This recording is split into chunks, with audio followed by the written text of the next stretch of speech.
Halo, Assalamualaikum warahmatullahi wabarakatuh. Salam olahraga jaya. Kembali lagi di Mapel PJOK dengan saya Pak Afrizal. Nah, di materi PJOK kali ini kita akan mempelajari tentang materi gizi. Nah, terus kemudian di gizi ini kita akan mempelajari tentang gizi seimbang. Nah, kalian pasti sudah pernah dengar ya tentang gizi seimbang. Kayak 4 sehat 5 sempurna, terus kemudian pedoman gizi seimbang dan sebagainya ya.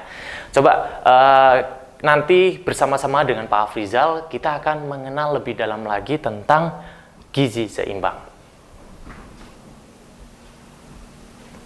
Apa itu gizi seimbang? Jadi gini ya, kita setiap hari itu kan makan ya kan. Kita banyak sekali yang kita makan kayak nasi, lauk pauk, kemudian sayur, atau juga ada bahkan ada juga yang mengonsumsi mie ditambah nasi, ya kan? Ayo, siapa yang suka makan seperti itu? Katanya alasannya biar kenyang.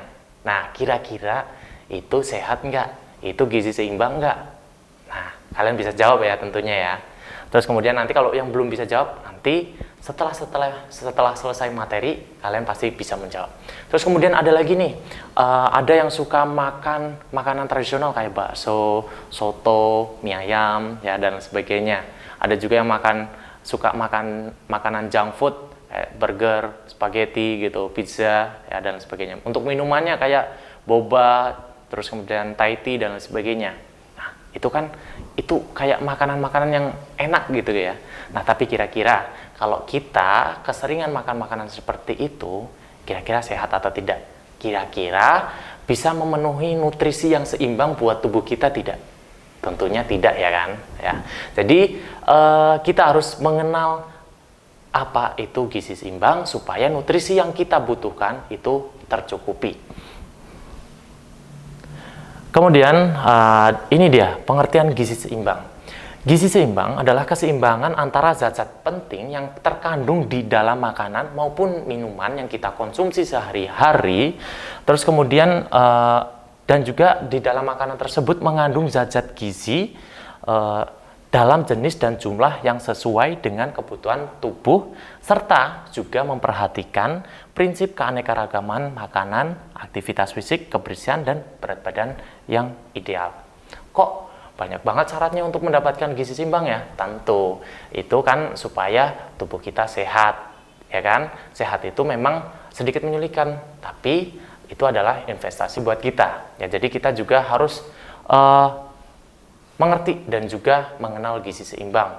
Selain kita juga rajin berolahraga dan juga istirahat yang cukup, kita juga harus memperhatikan gizi yang seimbang. Jadi kita harus kita harus melihat menu makanan kita setiap hari, ya.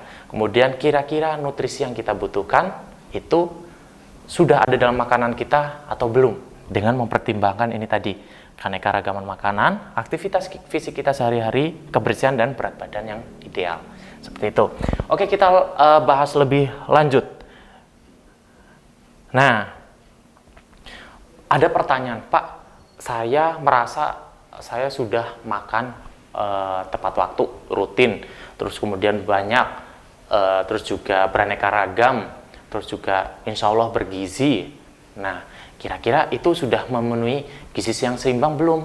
Nah, itu bisa jadi sudah memenuhi gizi seimbang, bisa jadi belum, ya tergantung ya. Karena banyak sekali faktor yang mempengaruhi gizi seimbang. Yang pertama yaitu adalah ekonomi. Ya.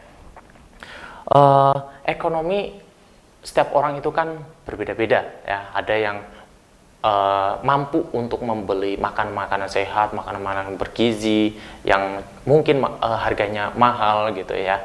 Kayak misal buah-buahan kita bisa beli setiap hari nih ya. Terus kemudian daging bisa kita beli setiap hari. Dan juga ada yang mohon maaf mungkin yang kurang mampu atau belum beruntung untuk bisa membeli makanan gizi seimbang ya. Mungkin hanya bisa membeli nasi, membeli beras, dan juga membeli telur mungkin, atau bahkan hanya makannya nasi dengan sayur saja ditambah kerupuk. Nah, itu tentunya mempengaruhi ya gizi seimbang. Jadi ekonomi itu mempengaruhi salah satu faktor yang mempengaruhi gizi seimbang seperti itu. Terus kemudian sosial budaya.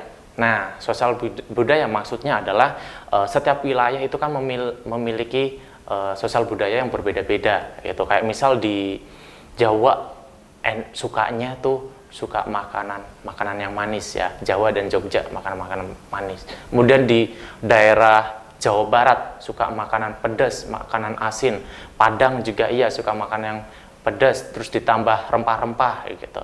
Terus kemudian beda lagi di daerah Maluku, di daerah Papua, di daerah Bali itu berbeda-beda lagi tergantung sosial budayanya. Kalau mungkin di daerah Bali mungkin ya ada kalau untuk makan babi ya, mohon maaf, untuk makan babi itu sering ya seperti itu. Tapi belum tentu di daerah Jawa ya, itu yang notabene mungkin banyak muslimnya untuk makan babi itu tidak bisa atau haram seperti itu. Terus kemudian yang ketiga adalah kondisi kesehatan. Nah, kondisi kesehatan orang itu berbeda-beda. Maka dari itu nutrisi yang harus diasup oleh setiap orang itu juga berbeda-beda. Kita harus melihat kondisi kesehatan kita masing-masing. Misal hari ini saya lagi sehat, alhamdulillah lagi bugar nih. Nah, saya bisa makan makanan apapun ya. Sesekali saya juga boleh nih makan makanan junk food ya, sesekali. Ingat, tidak boleh keseringan ya, karena kalau keseringan itu pun juga nggak baik kayak gitu. Tapi kalau misalkan suatu hari saya lagi batuk misal lagi batuk, berarti apa saja sih makanan yang harus kita hindari ketika kita batuk? Nah, gitu. Terus mungkin ada yang punya penyakit gula. Nah, apa saja sih makanan yang harus kita hindari dan lain sebagainya. Dan berbagai macam penyakit itu pantangan-pantangan makanannya itu berbeda-beda ya. Nah, maka dari itu kesehatan ini adalah investasi yang sangat berharga buat kita ya. Karena kalau kita lagi sakit, makan pun susah, makan pun nggak enak ya kan. Kita nggak bisa makan ini, nggak bisa makan itu kayak gitu. Padahal kita kepengen nih. Nah, seperti itu ya. Jadi mari mulai jaga kesehatan tubuh kita. Kemudian yang keempat adalah usia. Nah, usia ini dimulai dari bayi baru lahir, kemudian 1-3 tahun, kemudian usia remaja, usia dewasa, itu kebutuhan nutrisinya itu berbeda-beda. Ya, kayak misal dari bayi ini, bayi yang baru lahir. Nah, itu harus mendapatkan full ASI dari ibunya ya. Karena lambung atau sistem pencernaan bayi itu kan sangat rentan ya kan. Jadi yang bisa mengolah makanan dengan baik yaitu cuma dari ASI kayak gitu. Kalaupun bisa selain ASI paling ya susu formula, itu pun dalam keadaan yang dibutuhkan. Kayak misalkan ASI-nya belum keluar, kurang lancar, bisa nih kita tambahkan susu formula gitu. Kemudian di usia anak-anak. Nah, di usia anak-anak ini makanan apa saja nih yang kita butuhkan supaya anak itu bisa tumbuh dan berkembang dengan baik, karena melalui nutrisi akan membantu tumbuh dan perkembangan anak gitu. Begitu juga remaja dengan kemampuan otak, kemampuan gerak dan lain sebagainya. Kemudian yang dewasa pun juga seperti itu sampai lansia apalagi nih mungkin mohon maaf yang sudah giginya ompong gitu, terus kemudian mungkin ada penyakit, pasti banyak sekali pantangan-pantangan yang harus dimakan oleh lansia seperti itu. Kemudian yang kelima adalah berat badan. Nah, berat badan, kita harus memperhatikan berat badan kita ya. Kita tubuhnya ideal, kurang berat badan atau obesitas. Nah, kita harus memperhatikan berat badan kita supaya kita bisa mengontrol ya makanan yang kita makan ya, supaya berat badan kita itu selalu terkontrol ya, seimbang ya, seperti itu. Nah, gimana sih cara mengetahui berat badan yang seimbang? Kalian bisa ukur mandiri dengan rumus IMT ya, indeks massa tubuh ya, atau BMI, Body Mass Index. Nah, gitu nanti kalian lihat hasil perhitungannya. Rumusnya adalah berat badan dibagi tinggi badan dalam meter kuadrat, seperti itu. Nah, terus kemudian setelah mengetahui kita sudah ideal atau belum, nah baru kita bisa mengklasifikasikan makanan apa saja nih yang bisa kita asup. Ya, jangan dalam kondisi kita yang berat badannya berlebihan, itu kita malah makan makanan yang justru terus menambah berat badan kita, kayak gitu. Sering makan makanan berlemak kayak gitu kan, ya, yang berlebih-lebihan dan sebagainya. Terus kemudian kalau kita berat badannya kurang nih, berarti harus memperbanyak protein, ya, seperti itu. Terus kemudian yang selanjutnya adalah aktivitas. Ya, aktivitas sehari-hari kita mempengaruhi juga tentang gizi seimbang.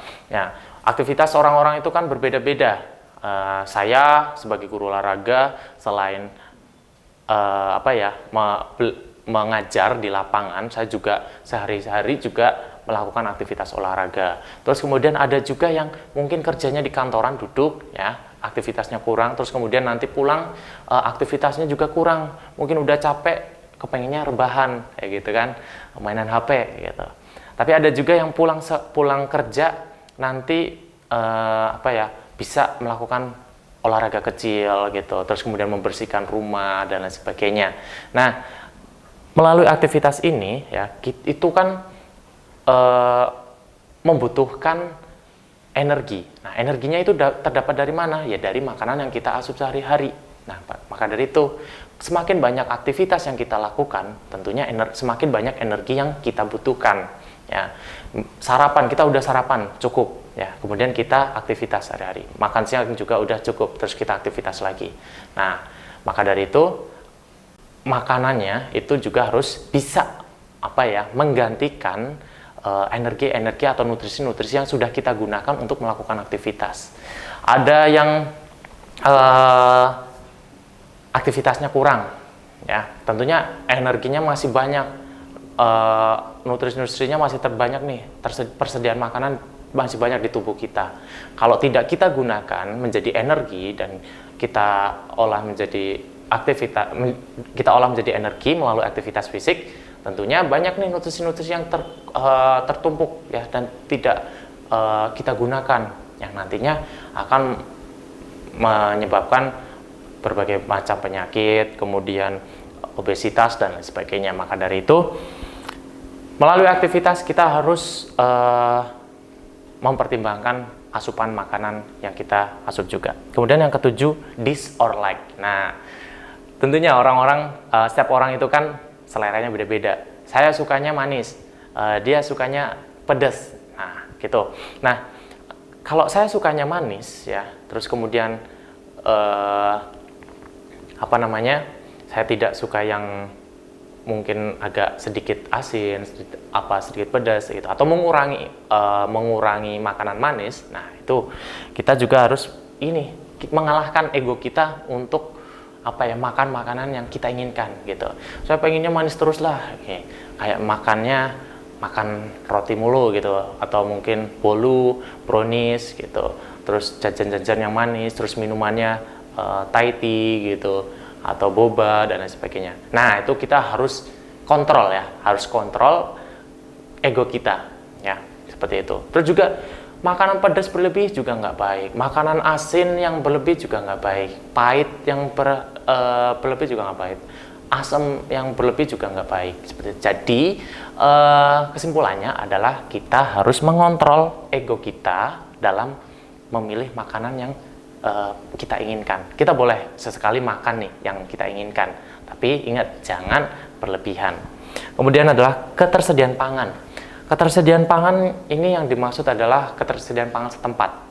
Misalnya contoh di Jawa nih, akses atau proses pengiriman suatu barang atau makanan itu kan cepat banget, ya. Jadi insya Allah di Jawa ketersediaan pangan itu insya Allah mencukupi. Nah, tapi coba kita ke daerah timur, yang mohon maaf ke daerah Papua mungkin, yang mungkin di sana untuk produksi makanan tertentu itu susah, sehingga harus membutuhkan pengiriman dari pulau-pulau lain, kayak dari Jawa misal. Nah, pengiriman itu kan membutuhkan proses yang lama, waktu yang lama.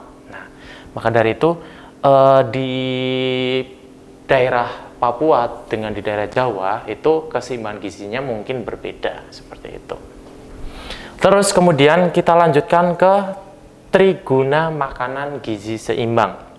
Jadi kenapa sih kita harus mengonsumsi gizi yang seimbang? Karena di sini ada fungsi-fungsi atau manfaat-manfaat bagi tubuh kita. Yang pertama adalah sebagai sumber tenaga. Untuk sumber tenaga kita bisa dapatkan dari karbohidrat dan lemak. Contoh nasi, gandum dan sebagainya. Untuk sumber tenaga yang pertama tentunya adalah karbohidrat. Kalau misal karbohidratnya sudah habis, baru kita tubuh kita memproses lemak gitu. Maka dari itu kalau kalian mungkin sedang menjaga berat badan yang ideal, nah karbohidratnya dikurangin sedikit, lemaknya juga dikurangin, kayak gitu. Kemudian nanti bisa diganti dengan makan-makanan yang lain seperti itu, ya. Terus kemudian yang kedua sebagai sumber pengatur, yaitu terdapat dalam vitamin dan mineral yang terdapat di sayur dan buah. Nih di kolom ini ya, sayur dan buah, gitu. Terus kemudian sebagai sumber pembangun, nah ini terdapat di protein, yaitu dari lauk pauk. Dari lauk pauk, kayak misal tahu, tempe, daging, ya, ayam, dan sebagainya, ikan, seperti itu. Nah, fungsinya apa ini protein? Untuk pertumbuhan dan pengganti sel yang rusak. Nah, jadi setiap kita melakukan aktivitas, itu ada sel tubuh kita yang rusak nih. Nah, maka dari itu kita gantikan dengan protein, seperti itu. Terus kemudian kita lanjutkan ke 4 pilar pedoman gizi seimbang. Jadi intinya dalam mengenal gizi seimbang itu ada pedoman gizi seimbang. Yang pertama itu adalah mengonsumsi aneka ragam pangan. Jadi tadi kan sudah dijelaskan dalam makanan itu harus ada karbohidrat, protein, vitamin, mineral dan sebagainya. Nah, kemudian pilihan-pilihannya itu kan banyak banget ya. Karbohidrat bisa kita dapatkan dari nasi, gandum, dan lain sebagainya. Terus kemudian protein dari daging, dari telur, dan lain sebagainya.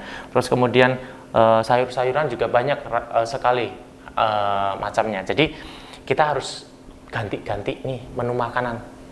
Ya, menu makanan setiap harinya. Supaya pertama tentunya nggak bosan. Yang kedua biar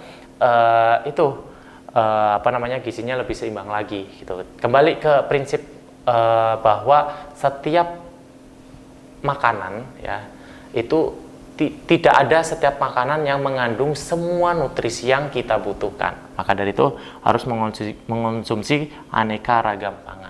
Kemudian yang kedua adalah membiasakan perilaku hidup bersih. Ya, ini tentunya mempengaruhi gizi seimbang. Seperti mencuci tangan sebelum makan, ya.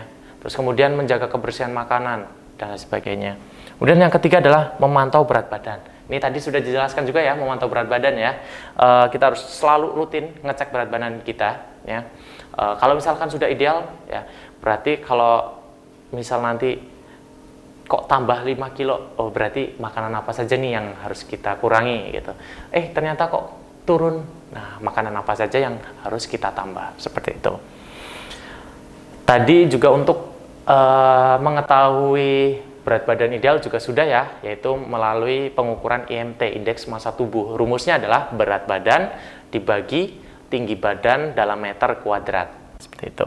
Kemudian yang keempat adalah melakukan aktivitas fisik. Nah, ini melalui aktivitas fisik itu adalah supaya mengontrol masuk dan keluarnya nutrisi dalam tubuh kita. Jadi makanan apa saja ini yang sudah kita masuk, kemudian kita olah ya.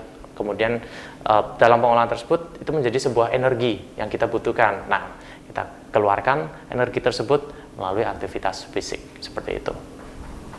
Terus kemudian selanjutnya adalah manfaat pemenuhan gizi seimbang. Yang pertama adalah pada masa kehamilan. Ya. Jadi kita sudah mempelajari tentang gizi seimbang. Manfaatnya apa saja sih? Yang pertama dalam masa kehamilan. Pemenuhan gizi dalam masa kehamilan itu sangat mempengaruhi kualitas janin yang akan dilahirkan. Gizi yang seimbang bisa menciptakan janin yang sehat, tidak cacat dan tidak mudah sakit. Nih, jadi bagi ibu-ibu dan calon ibu nantinya harus memperhatikan nutrisi yang diasup saat mengandung. seperti itu. Terus kemudian yang kedua adalah pada saat usia bayi, ya. Pada saat usia bayi ini dimaksud adalah di bawah usia 1 tahun. Untuk 6 bulan pertama itu harus full ASI, usahakan full ASI. Kalau tidak bisa dalam kondisi tertentu bisa ditambahin susu formula. Kemudian setelah 6 bulan baru ditambahkan dengan makanan pendamping ASI melalui makanan-makanan yang makanan-makanan alami, ya gitu. Jadi bukan makanan-makanan instan gitu. Makanan alami ya berarti kayak sayuran, buah-buahan dan lain sebagainya. Itu. Jadi gizi yang seimbang akan membentuk anak yang sehat dan pertumbuhan fisik, psikomotorik dan intelektual yang optimal, seperti itu. Kemudian di usia 1-3 tahun, pada usia ini anak mulai dikenalkan dengan makanan oleh keluarga. Nah, kelainan dan keterlambatan pertumbuhan dan perkembangan otak pada usia sampai dengan 3 tahun tidak bisa diperbaiki pada usia selanjutnya. Sehingga kebutuhan gizi yang optimal sangat diperlukan pada usia ini. Kemudian selanjutnya adalah usia prasekolah dan sekolah. Kebutuhan gizi sangat diperlukan untuk konsentrasi belajar, beraktivitas, bersosialisasi, dan untuk kesempurnaan fisik. Kemudian usia remaja, dibutuhkan pemenuhan gizi yang optimal agar dapat mencapai kematangan fungsi seksual dan tercapainya bentuk dewasa. Kemudian di usia dewasa, gizi optimal dan seimbang pada usia dewasa diperlukan agar tercapai kematangan fisik, psikomotorik, mental, spiritual, dan sosial. Nah, kemudian baru nih kita kesimpulkan pedoman gizi seimbang. Yang pertama adalah agar badan tetap sehat, makanlah aneka ragam makanan, ya. Tadi sudah dijelaskan. Kemudian yang kedua, makanlah makanan yang mengandung sumber karbohidrat, protein, lemak untuk memenuhi kecukupan energi, ya. Ditambahkan vitamin dan mineral, ya.